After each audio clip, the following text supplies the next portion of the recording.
Gente, estamos de volta para mais um Pode Inovar na Amazônia. Hoje a gente está recebendo uma pessoa, uma figura ilustre da cidade de Manaus, do Amazonas.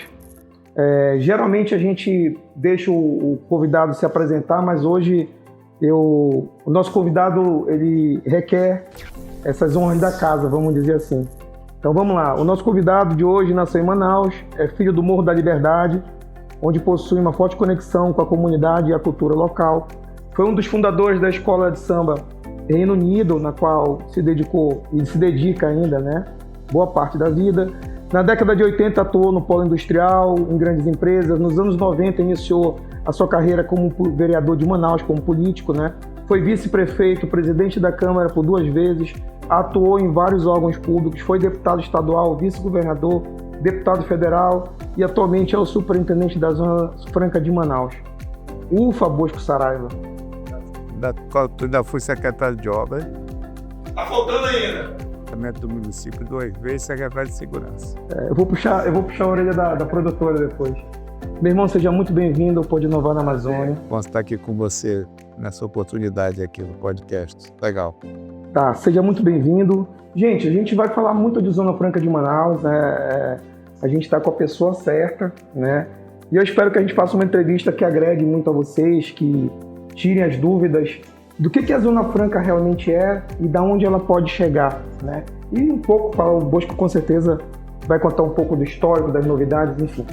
Bosco, a gente fez um roteiro aqui base e a primeira parte fala da Zona Franca como força política e econômica. A Zona Franca foi garantida até 2073 na reforma tributária.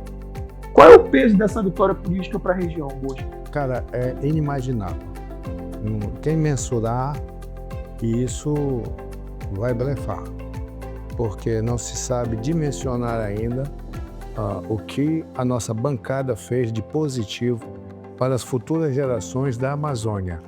Não só do Amazonas, da Amazônia. Porque a Suframa, por exemplo, ela cobre o Amazonas, Rondônia, Roraima, Acre e Amapá. Pouca gente sabe disso. Todas as... E tem sedes e encargos em todos esses estados, né? Então é uma tarefa, de certa forma, difícil para quem, de fato, quer fazer a integração de toda a nossa região. Porque na Amazônia somos todos irmãos. Na Amazônia somos homens das águas, em todos os estados, né? Então, boa parte da Amazônia, subdividida hoje nesses estados, já foi só Amazonas. Rondônia e Roraima já pertenceram ao Amazonas antes de virarem território e depois estado. Portanto, é impossível mensurar o benefício que essa bancada fez, senador Omar, senador Eduardo, senador Plínio e os meninos que estão lá na bancada federal, todos eles trabalharam muito para que nós pudéssemos garantir até 73 a existência da Zona Franca de Manaus neste modelo, mantendo as vantagens que a gente tinha antes e que foram mantidas agora nessa reforma tributária, né? Eu tive a oportunidade de pertencer à bancada federal, a última legislatura, e a gente várias noites trabalhando em Brasília. Começou hoje, né? Brasília tem esse predicado de sumir com a gente. Então eu acompanhei a luta dos meus amigos lá em Brasília dia e noite, lutando em favor da Zona Franca de Manaus e garantindo aquilo que é o nosso ganha-pão. O que éramos há 58 anos atrás, antes da Zona Franca? Nada. Nós éramos um Porto Velho em decadência. Diz o Serafim que nós éramos uma cidade em decomposição. E é verdade, quem tinha um dinheirinho mandava o filho estudar no Rio de Janeiro, direito no Rio ou em Pernambuco, medicina na Bahia, pessoas daqui que tinham alguma posse, os comerciantes, mandavam seus filhos até para Belém, mas ninguém ficava aqui. A Zona Franca de Manaus foi efetivamente a nossa redenção. E eu lá do Morro da Liberdade, dos anos 60, eu pude experimentar o período sem a Zona Franca de Manaus. Eu pude experimentar as oportunidades de emprego na minha infância somente nas 5 tecelagens que existiam. Brasil Juta, Fritei Juta, Tomé Medeiros, que eram as tecelagens que existiam ali. E acompanhei, eu assisti por exemplo, assisti meu pai, que era regatão, fazer escambo, fazer troca, levar para o Alto Purus. Ele viajava no barco dele até Lábrea, parando e trocando mercadoria. Trocando pão torrado, sapato Durabel, leite condensado por mercadoria, por pele de jacaré. Naquela época, o dia chegava aqui, entregava no coturno canadense para fazer processamento e tal. Eu acompanhei tudo isso. Eu assisti a chegada das primeiras fábricas no Polo Industrial de Manaus. Eu vi a construção da Companhia Industrial do Amazonas, que ficava ali. Era uma fábrica de beneficiamento de estanho e foi uma das primeiras que se instalou no Distrito Industrial, não na Zona Franca. Na Zona Franca deve ter sido a Beta, a primeira que se instalou, a fábrica de joias, lá no centro, depois mudou ali. Lembro que eu era criança, tinha o relógio lá, o Champion. Sim, Todo mundo queria ter aquele relógio. Exatamente, Então, eu consegui assistir a história toda da Zona Franca. Transição, não? Primeiro, a grande fábrica de montagem, nos anos 70, depois a nacionalização, depois o grande baque que a gente levou quando houve a abertura de mercado no governo do ex-presidente Fernando Collor, e aí a Zona Franca de Manaus foi lá no fundo, depois se reorganizou com o processo produtivo básico, cresceu e hoje a gente tem aí mais de 130 mil trabalhadores diretos na fábrica, no Polo Industrial de Manaus. Multiplicando por 3 isso aí no comércio e na área de serviço, porque a moça começa a trabalhar, ela vai no final de semana com o dinheirinho dela pro cabeleireiro, vai tomar manicure, vai lá na festinha. Isso gera... Fomenta o mercado. O mercado fica efetivamente aquecido, né? Esse ano de 2025 foi um ano gracioso para nós. Você imagina que quando nós entramos na Suframa, em 2023, o Polo Industrial tinha 111 mil trabalhadores. Parecia um negócio, batia nesse teto ali, 110, 111. E a gente, com as oportunidades que foram oferecidas, com a segurança jurídica da reforma tributária, fruto do esforço dos nossos parlamentares federais, a gente ultrapassou os 130 mil trabalhadores. São mais de 20 mil empregos criados em 2 anos. Pois é, quando fazer uma pontuação, quando você fala justamente que as pessoas veem a questão da reforma tributária, vincula muito os incentivos para as indústrias, a porcentagem de imposto, se eleva, se não eleva. Só que no meio disso tudo, né, a gente tem que levar em consideração a quantidade de empregos que é gerada, a quantidade de recursos que vai para o mercado do Amazonas, do Brasil e do mundo, por que não dizer não, da América Latina, América do Sul, etc. Então a Zona Franca, ela rompe fronteiras, né? Não é só aquela questão, quando a gente, quando tem todo esse fortalecimento na hora de combater essas possíveis reduções a nível da contribuição tributária, da isenção, as pessoas se concentram muito em números ali, em porcentagem. Mas o que tem por trás disso? Quantas famílias são beneficiadas? O pão de cada dia que vai para essas famílias? É uma dissolução, um debate meio tosco, meio torto, enviesado, quais foram os de fato, porque aqueles que não experimentaram a dificuldade do pré-Zona Franca dão pouca importância para a importância que de fato ela tem para nós aqui. Eles não conseguem mensurar. Isso foi um defeito da Suframa ao longo dos últimos anos, de não fazer com que essa importância chegasse efetivamente nas escolas de todos os níveis, no nível secundário, no nível superior, nas academias. Isso a gente fez nos últimos 2 anos e meio. Para cá nós vamos permanentemente, toda semana, às escolas e às universidades. Isso é pouco diante daquilo que precisa ser feito, porque nós fomos o Polo Industrial de Manaus, a Zona Franca de Manaus, e aí a gente inclui o comércio, a gente inclui necessariamente não só a indústria, mas o comércio também, porque nós fomos o grande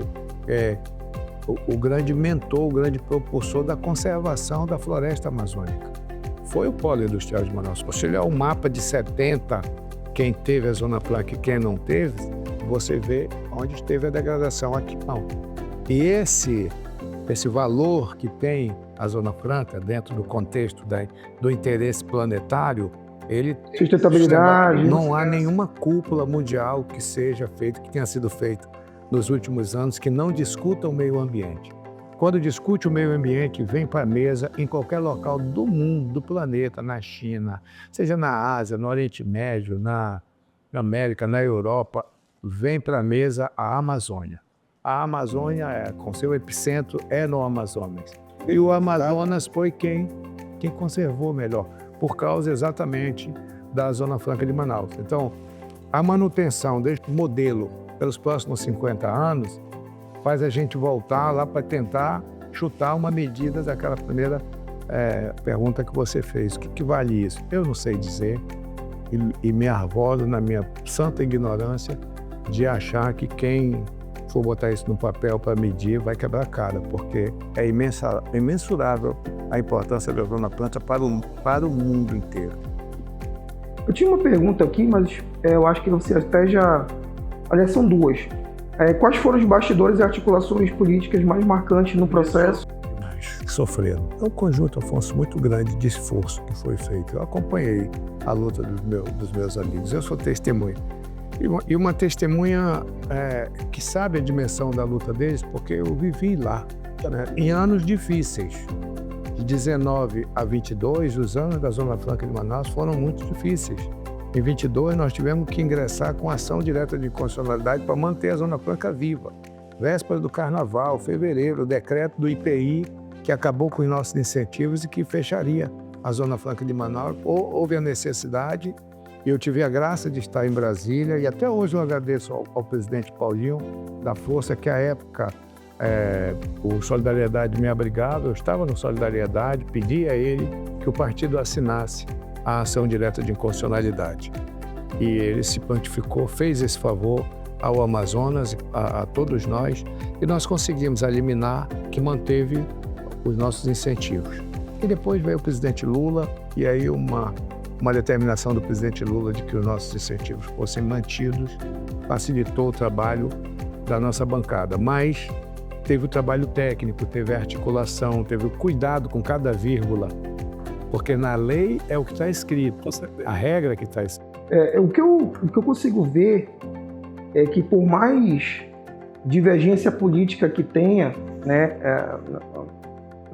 quando a bancada se vê, a Zona Franca se vê ameaçada, a bancada Ter deixado tudo de lado.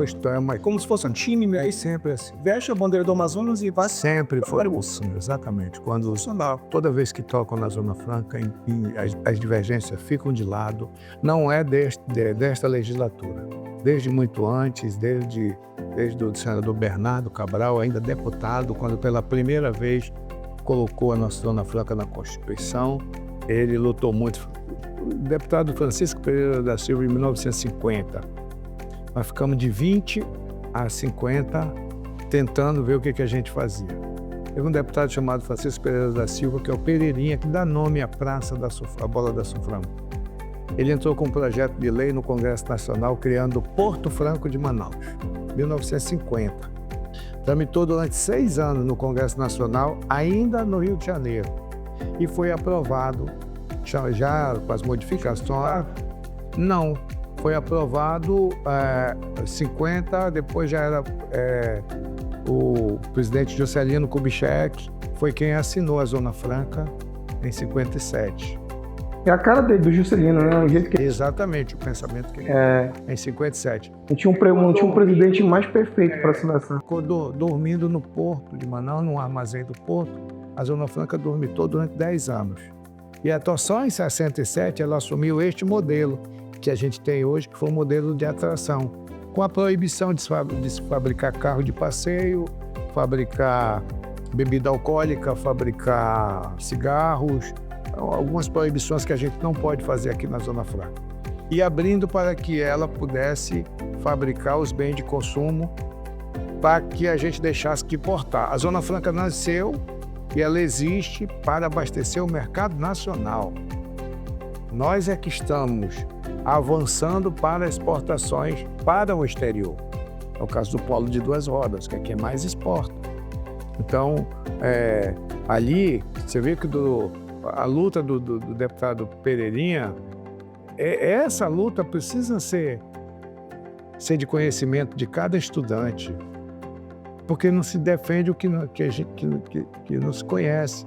Então, cada um jovem, cada um estudante precisa saber que nós temos um dos centros, dos polos industriais mais bem preparados do mundo, com relação à capacidade de mão de obra. Os nossos profissionais aqui são capazes de montar uma fábrica em 60 dias. Se você entregar o galpão montado para eles, vou montar uma fábrica daqui a 60 dias. E eles colocam para rodar, recebendo o insumo na produção e entregando lá no final, na expedição, o produto acabado. Por isso, se a gente pega o polo de 2 rodas, 95% das motocicletas têm a capacidade de serem fabricadas aqui. Então, isso é o PB, o tal do PPB, o tal do processo produtivo básico, que a empresa que se instala aqui tem que obedecer o PPB e fazer aqui transformação. Não adianta fazer peça para montar. Há muito tempo, o polo industrial deixou de ser montadora para ser fábrica, efetivamente. Você vai na fábrica aqui, por exemplo, fazer um merchan aqui. Você entra na Honda, você vê todo o processo. Você vê a liga de alumínio e de aço chegando, a barra, e você vai acompanhando o processo aranha que vê a moto sair lá no final. Eles conseguiram montar um processo em que a gente consegue acompanhar mais de 90% tudo produzido, fabricado efetivamente. As diversas delas nos outros subsetores também, da informática, o nosso subsetor aquele plástico é fantástico, o de condicionadores de ar. Nós temos aqui um polo muito desenvolvido. E a mão de obra, a capacidade do nosso trabalhador, da nossa trabalhadora, porque nós somos de origem índia, então nós somos muito disciplinados. O índio é muito disciplinado, então quando ele vai para a linha de produção, quando ele resolve ser doutor, ele vai ser um bom doutor. Muitos deles saíram daqui para outros centros industriais, iniciaram aqui. Que é um trabalho muito metódico, muito mecânico, né?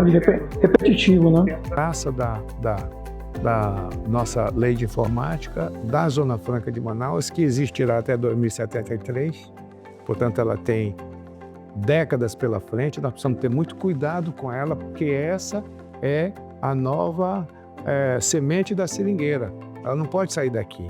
Ela tem que estar aqui exatamente para desenvolver as nossas coisas, que ainda estão aí há 500 anos na floresta, intactas.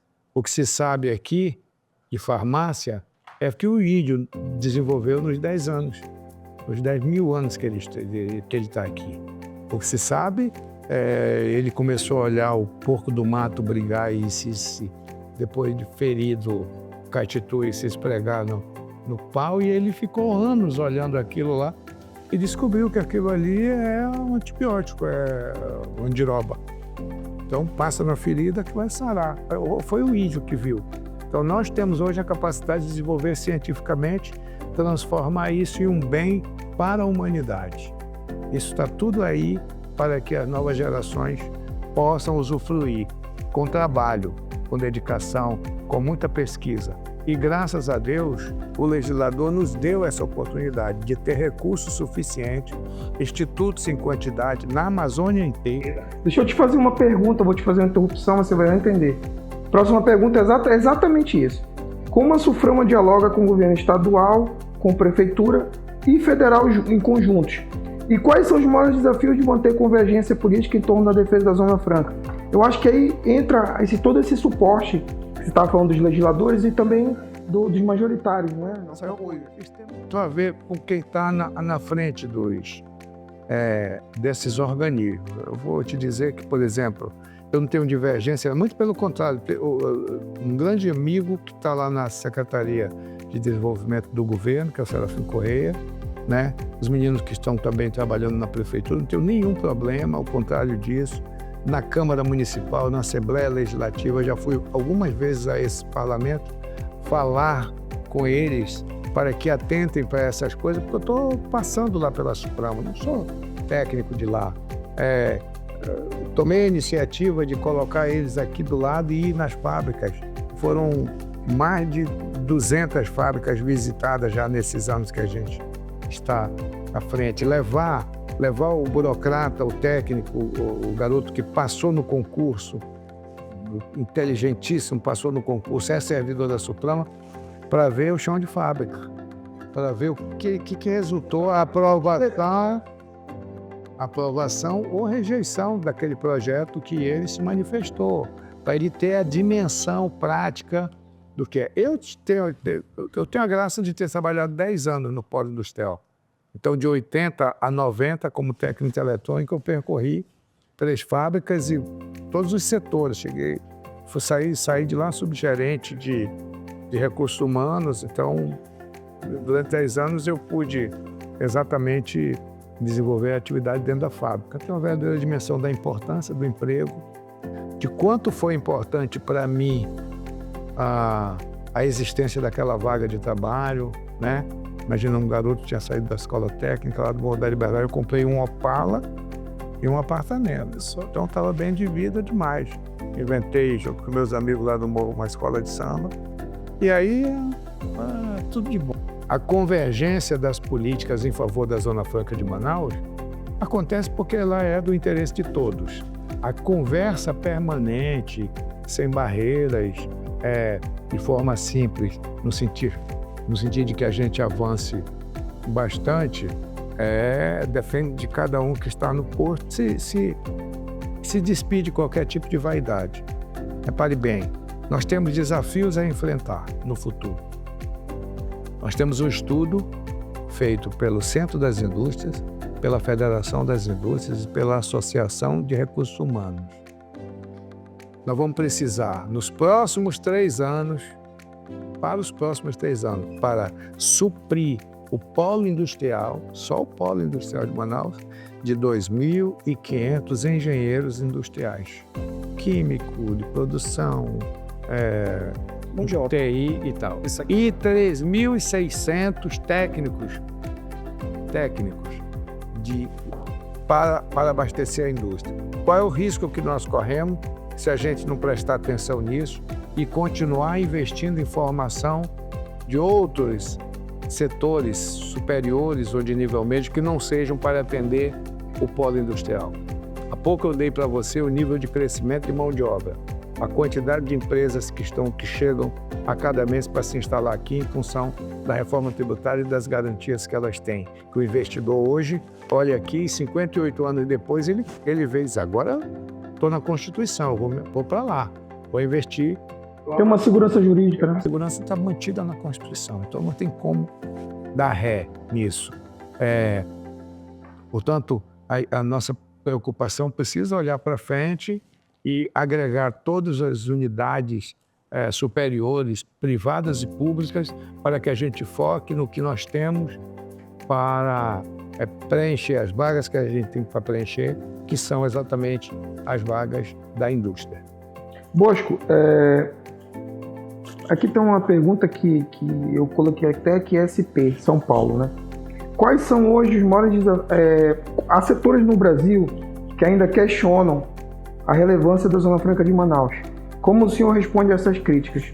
Eu vou fazer uma parte aqui. Basicamente, a gente tem o estado de São Paulo, que a gente entende por toda a pujança, né, e a importância absurda que tem para o Brasil.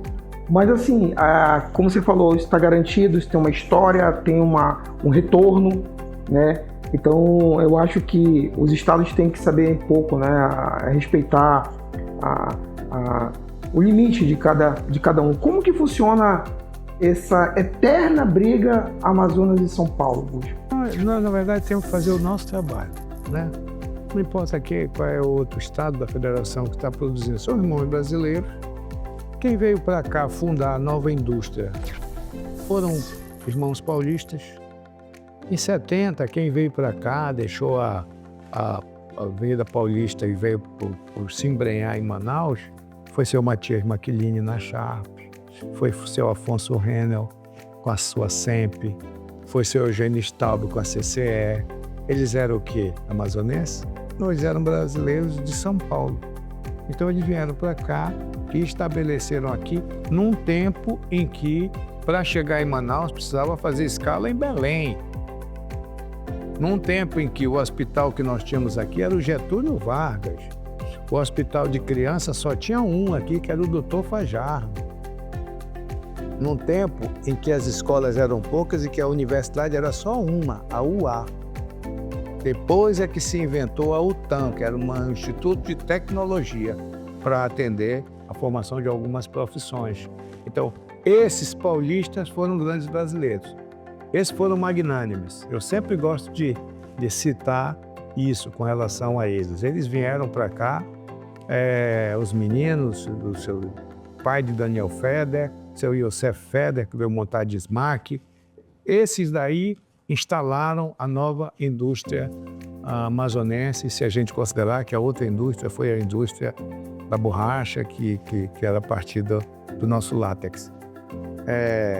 E a gente não tem que ficar pensando, é que a gente normalmente, como o Sul-Sudeste tem a grande mídia e há interesses comerciais em razão disso, a notícia sai lá e a gente se defende aqui. O que a gente tem que fazer o que nós temos que fazer é virar esse jogo, sair na frente exatamente com uma mídia permanente em nível nacional, mostrando o que somos aqui em Manaus, as fábricas que temos, mostrando por dentro as fábricas, a tecnologia que a gente tem, o quanto a gente chegou na indústria 4.0, o que a gente formou de pesquisadores aqui em Manaus e fazendo essas pessoas conhecerem o Amazonas. Porque você tem a oportunidade de viajar para fora, você sabe que as pessoas não conhecem o Amazonas, não fazem ideia do que seja isso aqui. Continua sem fazer ideia do que seja o Amazonas e Manaus. Então, eu tive a oportunidade de viver isso no Congresso Nacional. Toda legislatura cada legislatura é uma nova história no Congresso Nacional para trazer parlamentares, para conhecer. Outro cara que vem aqui do Congresso, deputado ou senador, quando vê isso aqui, se encanta.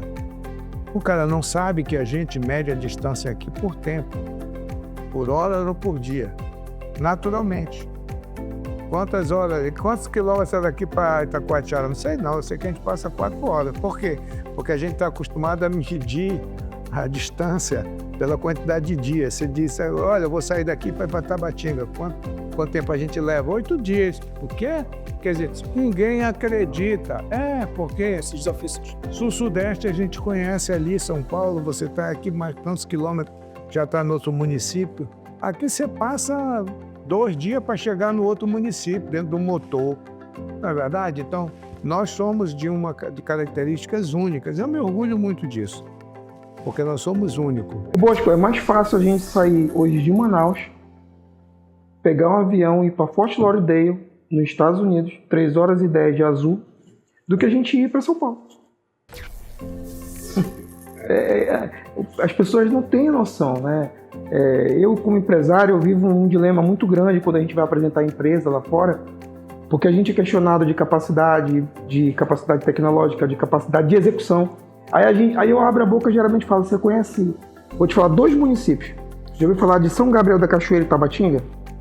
Então, quer dizer, a gente dá uma aula de logística, o estado do Amazonas é o tamanho dos Estados Unidos. A pessoa não tem noção. É que é exatamente o que você está falando, né? Viajar dentro do Amazonas é uma loucura. É um desafio. Né? Por exemplo, aí é uma dificuldade que a gente tem de investimento mesmo. Porque se a gente vai para o estado da região amazônica, a gente não sabe quando vai voltar, quando vai ter voo de aviação regular. Verdade. Já tem 2 dias esperando em Porto Velho para voltar com agenda É uma loucura a gente fazer isso. Por isso que é difícil governar a Suframa, porque você tem que ir. A gente tem que ir para fazer a integração, tem que ir. Vamos aproveitar que a gente está falando de logística. Vamos falar de um tema que, assim, na minha opinião, e olha que a gente que defende a sustentabilidade, mas ao mesmo tempo a gente entende a inovação e a tecnologia como braço e não como separado. Cara, qual a tua opinião sobre a celeuma, sobre a dificuldade da 319?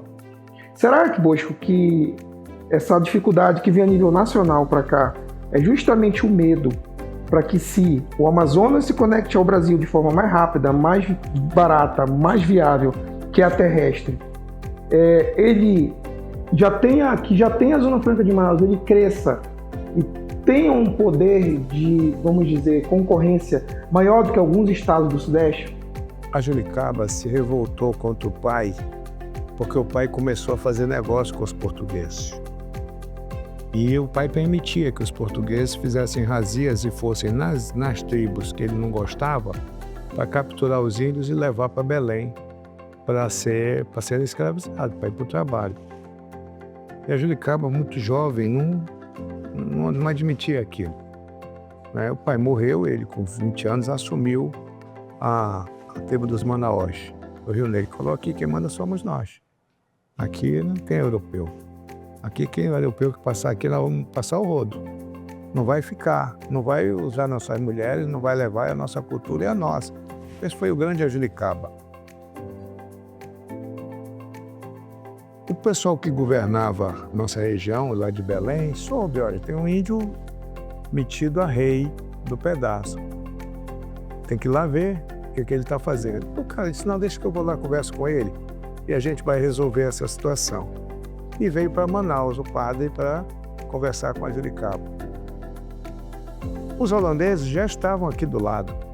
E naquele tempo não tinha satélite para demarcar. Aqui começa o Brasil e aqui o Suriname, ou a Guiana Inglesa ou a Guiana Francesa. Eles já estavam na Amazônia também, definindo a fronteira. E o coitado do Juricaba pegou um arcabuz, ensinaram ele a dar uns tiros, e deram uma bandeirinha para ele, vermelha, azul e branca, a bandeira da... E ele botou na canoa dele.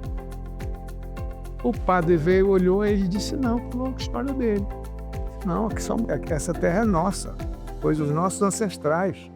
Tem que respeitar a gente. Não pode pegar aqui, ainda que seja um adversário nosso. A gente vive brigando, mas nós somos irmãos.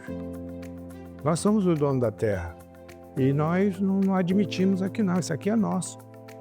E o cara olhou e viu a canoa dele lá com arcabuz, a arma e a bandeira da Holanda.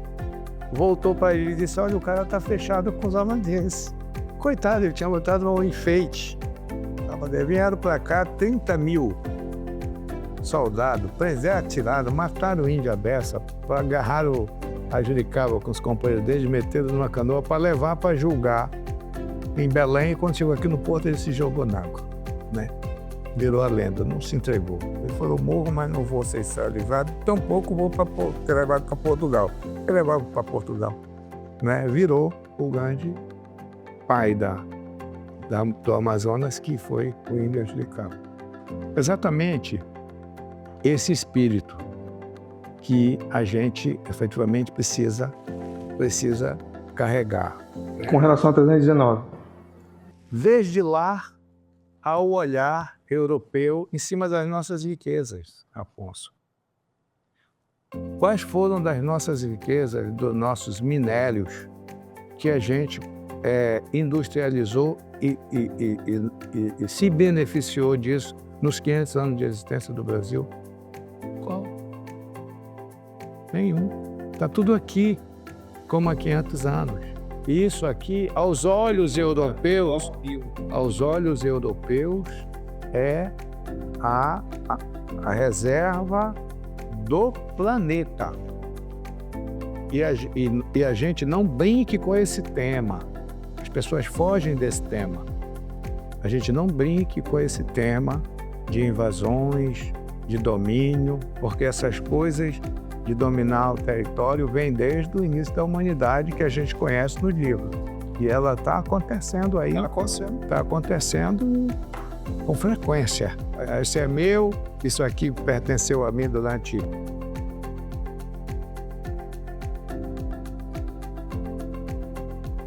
Fernando Henrique para cá, nego se formou, se distribuiu. Do Fernando. Quem não conhece a teoria e os ensinamentos de Antônio Gramsci? Para dominar a mídia, dominar a igreja, dominar as escolas e mudar o planeta. As pessoas foram cooptadas na universidade, desde o tempo do Fernando Henrique deixou de dar manutenção à estrada, que nos liga com o Brasil, isso é um direito nosso. E há exemplos de perda de vida por falta dela. Se na pandemia nós tivéssemos, Falta de gás. se a gente tivesse ela, tinha salvado um montão de gente, tinha deixado as famílias tranquilas. Foi uma loucura aquilo. Como passou aquela guerra, foi uma guerra, nós não sabíamos no dia seguinte onde caiu a bomba ontem. Porque era assim, a gente acordava de manhã, poxa vida, fulano, Perdendo parente. perdemos fulano e tal. Era aquilo, parecia o eixo do mal soltando bomba em cima de Manaus. E a gente vê quem morreu ontem, onde foi que bombardearam e tal. Era esse sentimento que eu tinha. Não por ter vivido a Segunda Guerra, mas conhecer da história, daquilo que aconteceu, não é? Pois então repare bem, se nós tivéssemos, nós temos o direito de tê-la. Nós temos a capacidade de monitorar ela cada palmo. Cada palmo. Hoje nós temos a capacidade de botar uma Starlink a cada 100 metros, se for preciso, e dominar ela. É que por trás dos organismos de controle ambiental está o interesse europeu. Não é o nosso interesse. Não é o interesse brasileiro que está lá, muito menos o interesse dos povos originais da floresta. Porque o que serão os povos originais da floresta daqui a 10 anos, a partir desse instrumentozinho aqui? Daqui a 10 anos, a Amazônia inteira estará coberta por sinal conectado. A Amazônia inteira, cada árvore estará Quando a gente conectada. fala de Amazônia, a gente está internacionalizado. E se a gente vai ainda, quem conhece o interior da Amazônia sabe como que é a vida no interior do nosso Amazônia. A vida maravilhosa e sem pressa. Ele não está vexado para nada. Ele está comendo bem, A ansiedade passou longe. não tem problema nenhum. Depressão. A vida é longa. Não está nem ligando, ele está que nem rádio velho. Nem liga mais. Entendeu? Você foi assim, pressa para quê? O rio está ali, a floresta está ali, a andiroba está ali, a banha de cobra está ali. Ele passa a banha de cobra, se tiver muito ruim do coisa, ele dissolve a banha de cobra e bebe. Não é assim? Então, e fica bom. Por quê? Porque os seus ancestrais ensinou a ele aquilo. Né? Todo mundo pega uma ferrada de arraia ali, sai doido, gritando de dor, ele masca o capim, bota em cima e anestesia, e depois fica bom. Depois, sabe? E a gente teima em não aprender isso. É mais fácil ir ali na esquina, na drogaria, não é? Então, repare bem, essa coisa da BR-319, do não asfaltamento da BR-319, há um interesse internacional muito forte por trás para que a gente continue a ser um zoológico humano separado do Brasil aqui. Eu estou convencido disso, acompanho isso, e a militância está nos organismos, todos eles, deixando, atravancando, não permitindo. Não tem cabimento a gente estar aqui com todo o potássio aqui e tanto tempo para admitir que isso seja explorado e por todo aquele povo mesmo. Povo Mura que lutou, que defendeu que foi vítima dos europeus, mas que defendeu seu território, que se segurou e que está aí ainda hoje. Mas precisa ter saúde, educação, vida moderna. Tenho um instrumento, aquilo que eu falei para você. Eu tenho feito perguntas a cientistas. O que será daqui a 10 anos? Quando o caboclo está nascendo, que está vivendo lá na comunidade afastada do interior do estado, tiver com esse aparelhinho na mão, na popa da canoa. Eu faço uma pergunta porque eu acho que aí a gente vai começar a perder a essência. O mundo está em mudança, né? Esse cara aqui hoje ainda não tem o acesso, então ele acorda cedinho, vai pescar, volta com a caça, com a pesca, se alimenta bem, muito bem, dorme cedo, a porra, é cheio de músculo, de uma saúde fantástica. As meninas jogam bola como homens e os homens jogam bola muito bem. Todo final de semana tem uma vida feliz, entendeu? Eu falo nas comunidades rurais do interior do Amazonas, né? Aí ele vai estar na popa da canoa aqui, olhando para esse negócio aqui, que é o mal, né? Ele fica aqui remando e essa é a cena que eu começo a ver, sabe? Aí ele vai estar lá em Nova York, vai estar em Dubai, vai estar permanentemente. Não sei como é que vai ser a cabeça dele e dos filhos dele, da outra geração dos amazonenses puros. A gente fica realmente sem entender a questão da 319. Rogo a Deus que em algum momento os governantes entendam que ela é fundamental para a gente. Ela será foda. Uma hora ou outra vai. Eu sei dos movimentos. Da luta e dos movimentos dos nossos parlamentares, especialmente do Omar e do Eduardo. Eu presenciei há um pouco tempo atrás uma discussão calorosa entre o senador Omar e a excelentíssima ministra Marina Silva. A gente nem comenta porque realmente é de uma falta... Expressa, aquilo ali resume tudo, é inacreditável. Bosco, a Zona Franca como que a Zona Franca pode ser um exemplo de economia sustentável alinhada com a parte global de climatização, da parte de sustentabilidade? E o que COP, ONU, o que a gente pode esperar de um olhar, vamos dizer, um pouco mais cuidadoso e preocupado com a Zona Franca de Manaus? Nós já somos, né? A grande ONG de preservação da floresta foi a Zona Franca. O que nós estamos tentando deixar como legado e como objetivo da Zona Franca de Manaus é que ela seja o polo industrial de ESG maior do Brasil. Do Brasil não, do mundo inteiro. Nós temos a ousadia de fazer durante esse ano de 25 um planejamento para que a gente possa avançar no sentido de ter uma governança moderna, que se volte para a questão ambiental. Isso está em implantação. A Suframa vai estabelecer um selo de ESG para as empresas implantadas no Polo Industrial de Manaus, mas isso não imposto a partir de uma adesão que foi muito grande durante todo esse ano de 2025. Ele foi uma adesão feita empresa a empresa, consciência a consciência, um avanço muito grande. No ano de 2026, seguramente, esse selo existirá para que todo ano possa condecorar aquela empresa que atingiu essa marca, os objetivos, sem imposição, conscientemente. De forma voluntária. A gente admitiu que era melhor fazer de forma consciente, a partir de, primeiro, o Centro das Indústrias, juntamente com a Suframa, tá? Isso é uma iniciativa do convênio de cooperação entre o Centro das Indústrias e a Suframa. Nasceu deles e da gente. Não foi uma coisa partida da Suframa, tenho que ser franco em dizer, o Centro das Indústrias já tinha um projeto iniciado e nós só fizemos aderir a eles, fizemos um termo de cooperação e cresceu grandemente durante esse ano de 2025.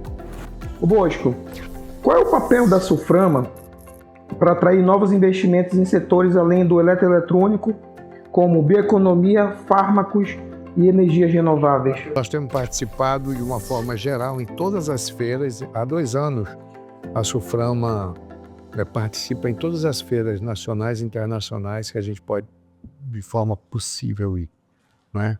A gente já foi para a China, já foi para o Paraguai recentemente e nós vamos fundo exatamente para que a gente possa fazer a atração de negócio, apresentar a Suframa. As feiras nacionais, todas elas, em todos os segmentos, todo, geral, a gente vai, isso tem dado resultado, porque tem aportado em Manaus empresas de todos os subsetores existentes aqui. Nós temos um projeto aprovado já para 2 grandes multinacionais de medicamentos, nós já estamos com esse projeto aprovado. Nós temos em andamento boas conversações com mais de 2 empresas de equipamentos médicos, que é o que a gente quer trazer para cá, por exemplo. Estão bem avançadas as conversas com uma empresa japonesa de muita tradição, que já está instalada em Manaus, mas que ainda não fabrica aqui aparelhos portáteis de raio-x. Nós queremos fabricar esses aparelhos aqui em Manaus, de forma que a gente possa poder oferecer esse equipamento com mais rapidez para o interior da Amazônia. E sendo fabricado aqui, nós teremos a facilidade de oferecer aos governos esse tipo de equipamento que é importantíssimo para a saúde do nosso povo. Existe abertura política e institucional hoje para fortalecer as startups e inovação tecnológica dentro da Zona Franca de Manaus? Sim, nós temos que trabalhar isso fortemente, né? A inovação é uma coisa permanente, nós temos que incentivar a mocidade a empreender em novas tecnologias, e isso nasce atualmente dentro de casa mesmo. O jovem interessado em seguir esse segmento, ele vê uma coisa, acha que pode fazer uma descoberta e ele tem que ser incentivado aí. Se depois que já tiver feito a descoberta dessas coisas novas, e nós temos o mundo inteiro dentro da floresta amazônica para descobrir, aí a startup precisa ser fortalecida e a lei de informática oferece essa oportunidade. Bosco, vamos falar a parte estratégica que a Zona Franca consegue dar aos parlamentares nossos lá em Brasília, o poder, o que ela consegue ajudar na busca de emendas parlamentares para melhorar o povo do Amazonas e principalmente a capital, a cidade de Manaus? Não, as emendas parlamentares é um instrumento do parlamento brasileiro, dos parlamentos brasileiros, que cresceu muito nos últimos anos em valor e quantidade, e que é uma decisão de cada parlamentar, né? Existe investimento em todos os setores possíveis. A SUFRAMA não participa desse setor, a não ser somente dar suporte técnico para os nossos parlamentares na medida que eles precisam.